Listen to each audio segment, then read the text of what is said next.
नमस्कार। राय साहब की राय कार्यक्रम में एक बार फिर से आप सभी का स्वागत है। मित्रों, खाड़ी युद्ध शुरू हुए 1 महीने से ज़्यादा का वक्त बीत चुका है। दुनिया के हालात जस के तस हैं, बल्कि थोड़ा बिगड़े ही हुए हैं और बिगड़ते जा रहे हैं। इन हालात में जो है, अगर मान लीजिए आज के दिन युद्ध बंद भी हो जाता है या 1-2 हफ्ते में युद्ध बंद भी हो जाता है, तो उसके बाद निवेशकों को क्या करना चाहिए। आज ये वीडियो मैंने खास तौर पे इसीलिए बनाया है कि आज के समय में हम कहाँ निवेश करें, किन जगहों पर निवेश करें, जहाँ से कि हम युद्ध खत्म होने के बाद जो है वो अच्छा खासा मुनाफा कमा सकते हैं और अपने पोर्टफोलियो को जो है खासी मजबूती प्रदान कर सकते हैं। तो आइए आगे बढ़ते हैं। तो सबसे पहले एक चीज़ आप जान लीजिए, महंगाई चाहे जितनी हो, युद्ध के बाद महंगाई आनी तय है। ये तयशुदा चीज़ है।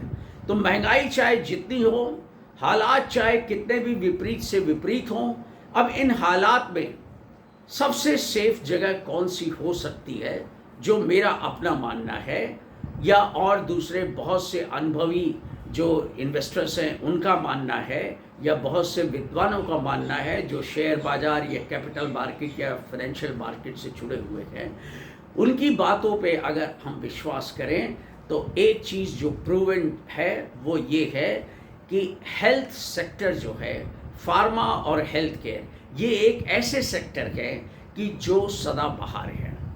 ये ऐसे सेक्टर है कि चाहे युद्ध हो चाहे सामान्य परिस्थितियां हो, ये ग्रो करते ही करते हैं।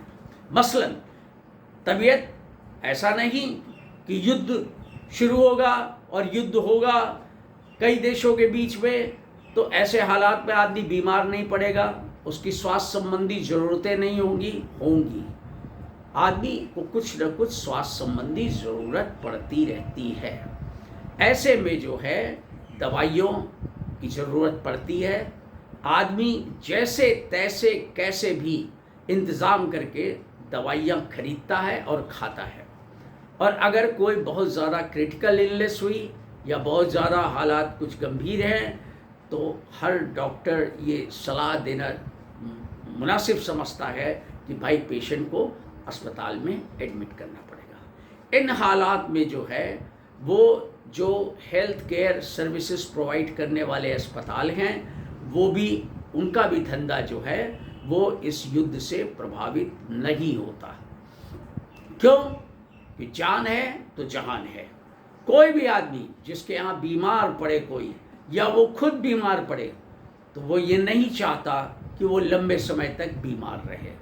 वो कहीं से भी, उसका परिवार कहीं से भी पैसा जुटा करके और उसका इलाज कराता है।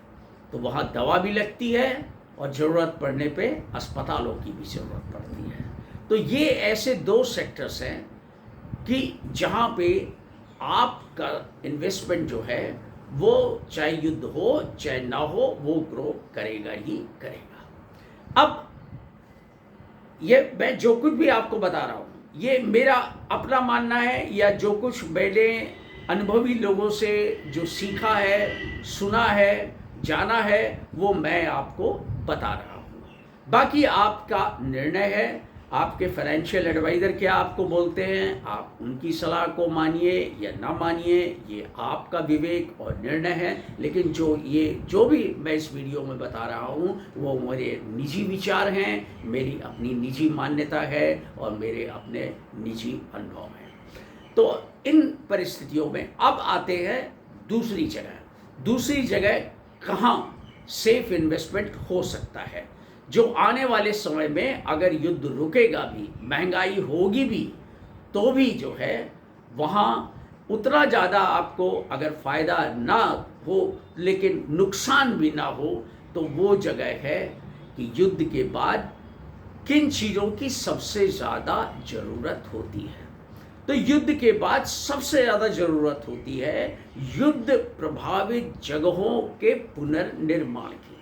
क्योंकि भारी बमबारी और भारी विध्वंसक मिसाइलों के कारण जो क्षतिग्रस्त इलाके हैं, क्षतिग्रस्त प्लांट्स हैं, क्षतिग्रस्त फैक्ट्रीज हैं, या दूसरा इंफ्रास्ट्रक्चर है, रोड्स हैं, एयरपोर्ट्स हैं और ऑफिसेज हैं, तो इन इंफ्रास्ट्रक्चर्स को रीडेवलप करने के लिए नए सिरे से इंफ्रास्ट्रक्चर में जो है वो उन देशों को निवेश करना पड़ता है।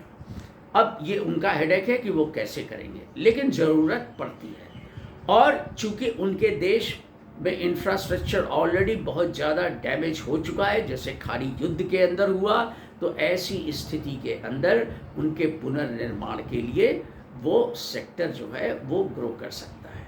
अब इसमें बहुत से डायरेक्टली इन्वॉल्व होंगे, कुछ प्रॉक्सीज के तौर पे होंगे, मसलन स्टील, एल्युमिनियम, कॉपर, जिंक, तांबा, इसके अलावा और दूसरी सामग्री, सीमेंट, पेंट और दूसरे अन्य सामग्रियां हैं जो ज़रूरत पड़ेगी। बिटुमिन है और दूसरे मशीनरीज हैं और ट्रांसफार्मर्स हैं, पोल्स हैं और दूसरे जो मतलब इनसे जुड़ी हुई जो कंपनियां हैं जो इंफ्रास्ट्रक्चर बनाने में अपना योगदान देती है, उन सभी कंपनियों की मांग बढ़ जाएगी, उनके प्रोडक्ट्स की मांग बढ़ जाएगी और एक ये अच्छा अपॉर्चुनिटी का अवसर हो सकता है। तो ऐसी स्थिति में जो मैंने अपनी स्ट्रेटजी बनाई है, मैं इंडिविजुअल शेयर्स खरीदने की अभी मैं बहुत ज़्यादा मूड में नहीं हूँ, तो बेहतर ये है कि मैं जैसे अपने हिसाब से मैं जो अपना निवेश करने की सोच रहा हूँ, वॉच लिस्ट में जो कुछ मैंने रखा है उनमें जैसे मेटल ETF है, इंफ्रास्ट्रक्चर से जुड़े हुए ETFs हैं या और दूसरे ETFs हैं, हेल्थ केयर से जुड़े ETFs हैं, वहाँ पे निवेश अभी से अगर करना शुरू किया जाए, जब मार्केट गिरता है तब उसमें एडिशन किया जाए थोड़ा थोड़ा, तो ये आगे जा कर के अच्छा खासा सौदा साबित हो सकता है। मैं ये कोई गारंटी आपको नहीं दे रहा हूँ कि ये होगा ही, लेकिन जो वर्षों से, दशकों से जो ये लोगों ने देखा है, समझा है, अनुभवी लोगों का जो अनुभव है, मैं उनके आधार पे बोल रहा हूँ। तो आज वीडियो में इतना ही। टेक केयर, अपना ख्याल खुद रखिए, अपने निवेश का ख्याल खुद रखिए।